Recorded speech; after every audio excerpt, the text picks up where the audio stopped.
Gotta watch out for those guys with fanny packs.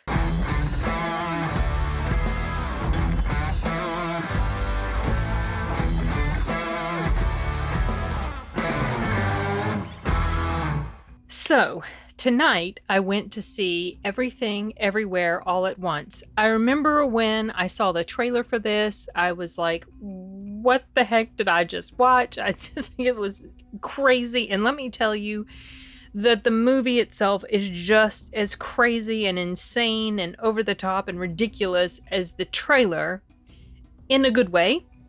That's not necessarily a con, but in some ways it is a con. So I want to start off also by saying that The Green Knight, this was not. Now, if you guys have seen some of my other reviews, especially my review for The Green Knight, that made my top 10 worst films of 2021. It's an A24 film. I have griped and complained about A24 films often throughout my time on YouTube because they've kind of just had this, they've got such a black mark against them for me because of the negative experiences I've had with some of their movies, to the point that, like with The Green Knight, I hated that film, hated that I took the time to watch it. But I went to go see X and I enjoyed that.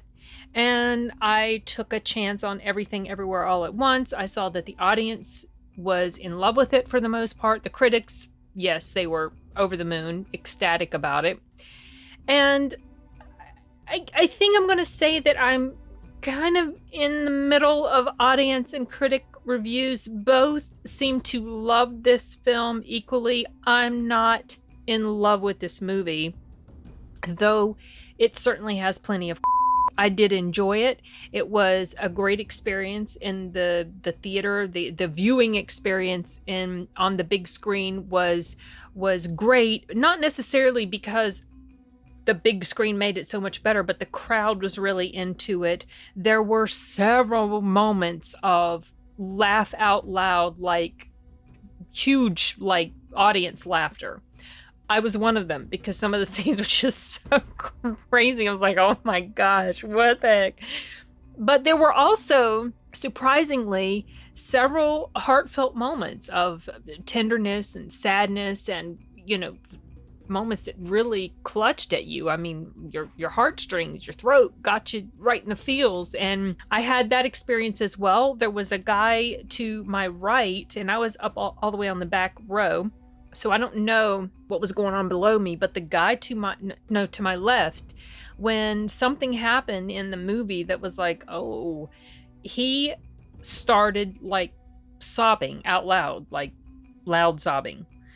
And so he was very affected by it. And then some people over to my right started to sniffle and cry a bit. So it's got this, it's this weird blend, you guys, of drama, sort of, drama, character drama, action, sci-fi, comedy. It's this weird mixture of all these crazy things. So basically, it starts off with the character's name. I don't even remember her name now. Evelyn. I think her name was Evelyn. She just wants to get her dang tax situation figured out. She's so stressed. She's just, everybody is hassling her, and she just about to her breaking point. Her daughter's wanting to talk to her about a big deal thing while she's very distracted and just she can't deal with it. And her daughter, honestly, plays a very vital role in this movie with regard to the story and the interaction with her mother. I didn't care too much for the daughter's character. I think it's because the way she got started off. As a mother who I certainly know the tension that this character felt at the beginning of the movie. You just feel like everything is just you've got so much going on in your head, and you feel like you're being pulled in different directions. And so I sympathized quite a bit with her. I felt what she was feeling. And so then her daughter comes in, and her daughter's like, Mom, I want to talk to you about this important thing. And she's like, and so then her daughter just, it seems to me she just came across as kind of a bit whiny and spoiled and kind of, there's a word almost pampered in a way, but maybe that's not the right word. But anyway, ungrateful, and so she rubbed me wrong right off the bat. But like I said, she is a crucial character in this movie, and the relationship between her and her mother, it kind of forms the backbone of this entire story in a sense. Also the relationship with her husband, who someone reminded me when I saw the trailer that it was played by the guy who played in Indiana Jones and the Temple of Doom, and also in the Goonies. And when I'm watching him, I completely forgot that that was him. And I was like, oh, he looks so familiar. He reminded me in some ways of Tony Leung, or the dude from Shang-Chi who played the father. But I knew it wasn't him. But I was like, wow, he reminds me so much of him. And his acting was really good. He was very, very... the acting in this movie overall was very good. Everybody did an excellent job. The action in here was really good. The choreography was just insane. The editing, the cinematography, like all the stuff that was going on, you guys, because she has to go to this IRS office. They're being audited. And all of a sudden, her husband sort of like becomes this new person. Like, it's basically about the multiverse, right? His another identity, another iteration of this guy comes into her husband's body, and he's telling her about they need her help to do this and this and this, and she gets caught up in all these different things about the multiverse and all these different versions of herself. And in a lot of ways, this movie is also sort of kind of teaching us about, not necessarily teaching, but in a lot of ways this movie is sort of showing us about how a lot of times we don't necessarily appreciate what we've got right there in front of us, and always thinking about the what ifs and all the different directions that your life could have taken if you just followed this path or this path or this path. And that's basically what the multiverse is about. They talk about how that every little choice a person makes, it branches their life off into these other pathways. And so we're following the Evelyn that basically it's explained that she's like the worst version of herself because she didn't make anything of herself. I mean, I beg to differ. She and her husband have a family.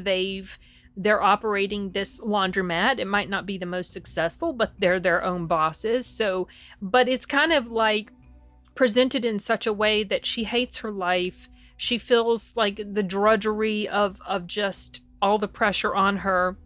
It shows parts of her past when she left her family to go be with her husband, and how, well, in the end, she's not really as happy or satisfied as maybe she had hoped she would be, and stuff like that.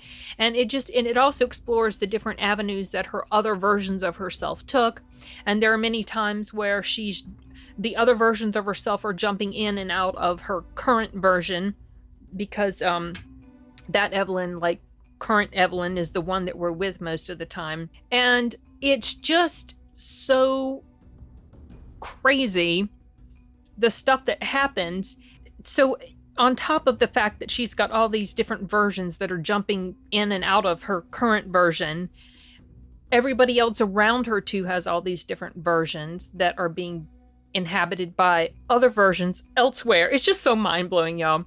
But I wanted to also specifically mention that Jamie Lee Curtis, in the trailer, I kind of got the feeling that she wasn't going to play a really big role. Like, she was just going to play this one character in this one scene in the office. And she doesn't. Surprisingly, she plays a pretty big role in this film. She's absolutely hilarious in this movie.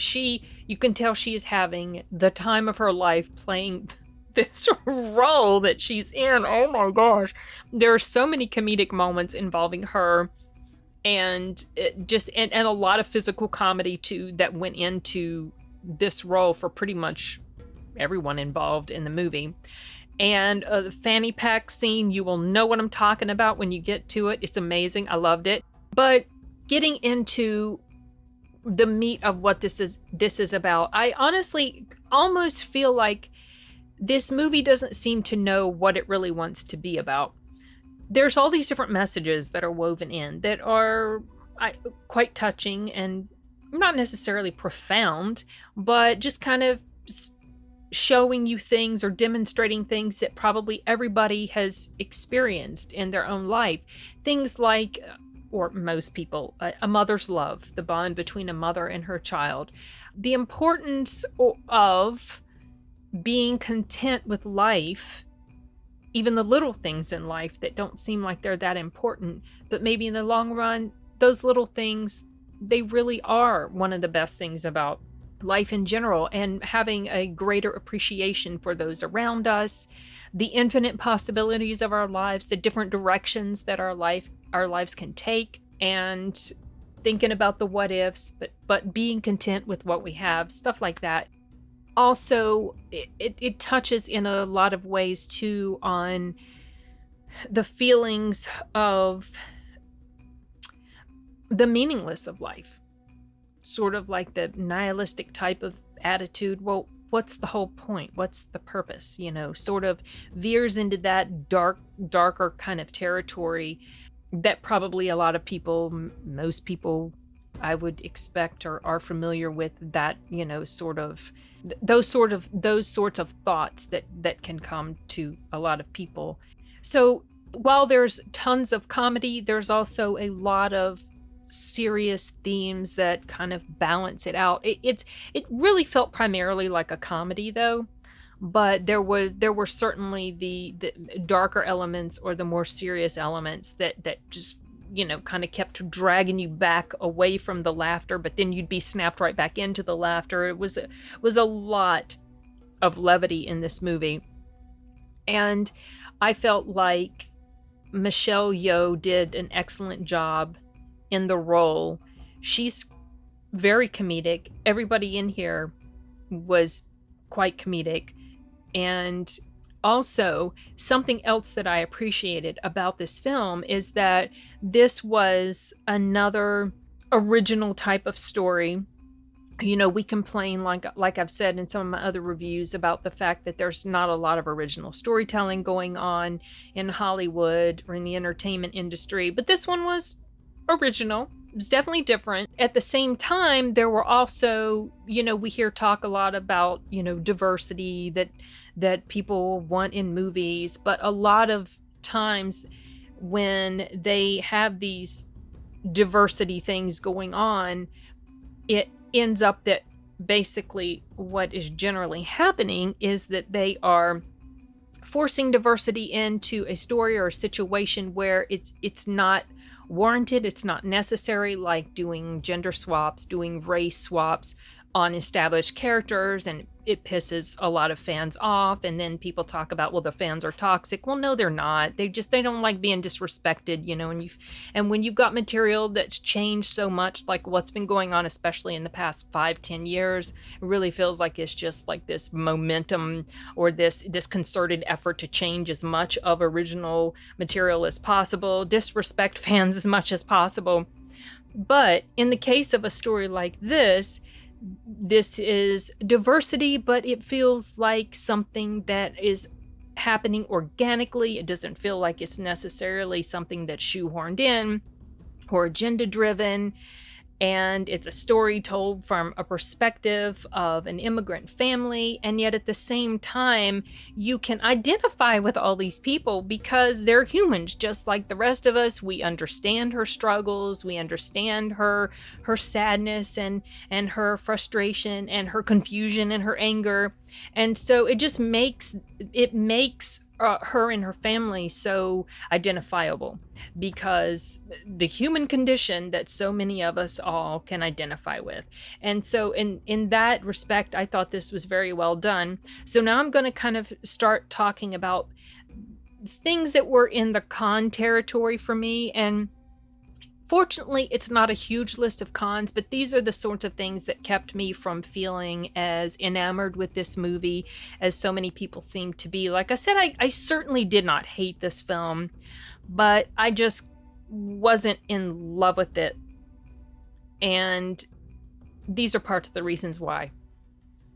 Yes, it was original. I like that part of it. I like the cool multiverse type aspect of it, but in so many ways, it was so far out there. It was absolutely ridiculous, some of the stuff that they were showing. However, that was intentional. And I think that was also, it also felt like, in a way, it didn't really take itself seriously. So that's kind of what helped keep it from being or coming across to me as overly obnoxious or pompous or pretentious, like The Green Knight felt.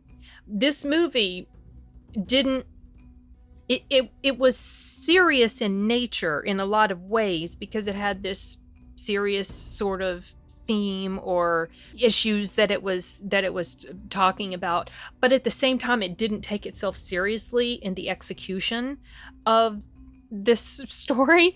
And you'll know what I'm talking about when you watch it, because it's so insane, it's over the top. And I when the movie was over, I was just like trying to think, what the heck did I just watch? I mean, I knew what I watched, but it was like just like so out there and crazy. But it was out there to the point where it kind of pulled me away from the dramatic themes of it. And that's sort of what I mean when I say I feel like this movie didn't know what it wanted to be, because it was so much bouncing around, so you never really felt settled one way or the other, and that kind of started to get under my skin a little bit.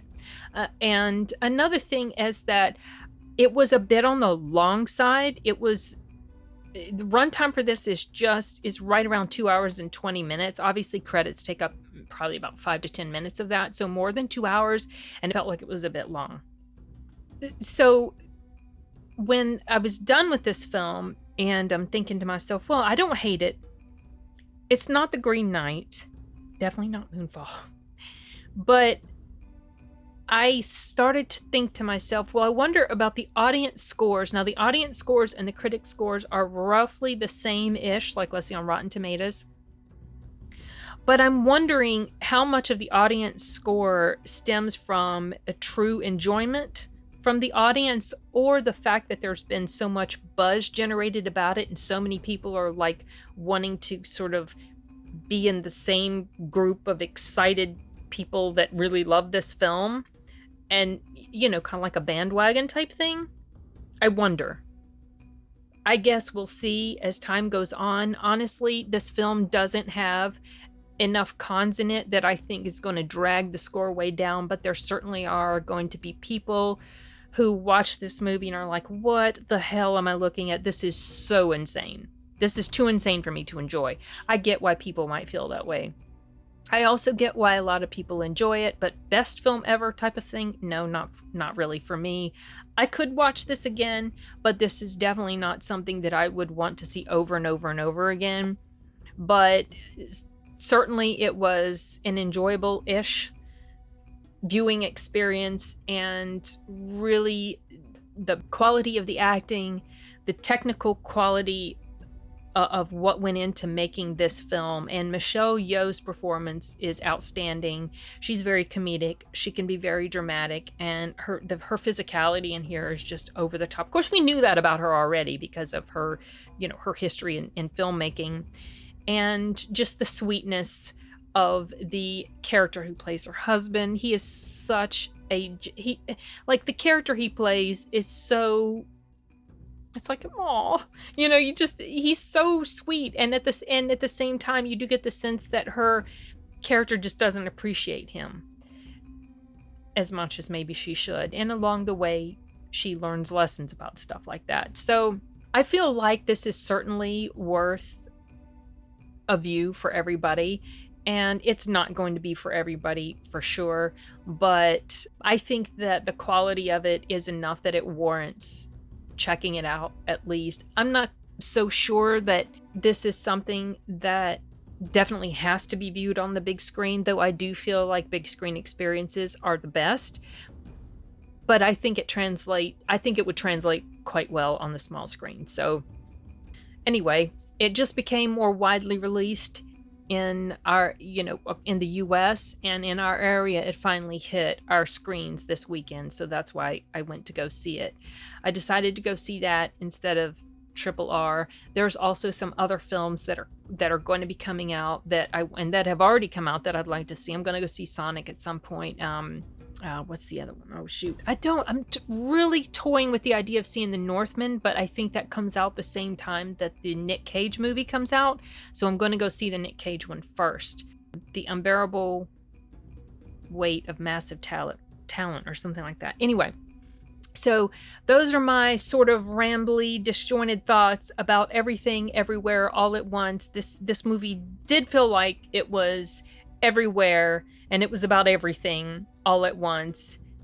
And I think the Everything Bagel is probably the inspiration for the title of this movie, and you'll know what I'm talking about when you see it. Anyway, that's all I've got for this, so I'm going to wrap it up and see you guys later.